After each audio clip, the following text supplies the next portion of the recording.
ஓம் சக்தி. உலகமெல்லாம் சக்தி நெறி ஓங்க வேண்டும். ஒவ்வொருவர் மனக்குறையும் நீங்க வேண்டும்.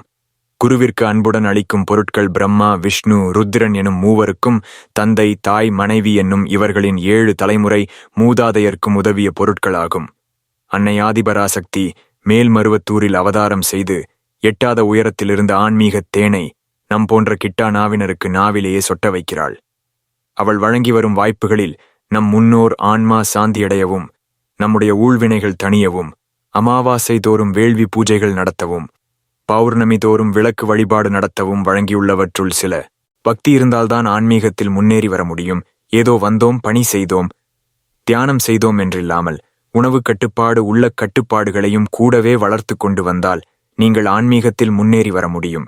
எந்த அளவிற்கு கட்டுப்பாட்டுடன் இருக்கின்றாயோ அந்த அளவிற்கு நீ ஆன்மீகத்தில் முன்னேற்றம் காண முடியும்.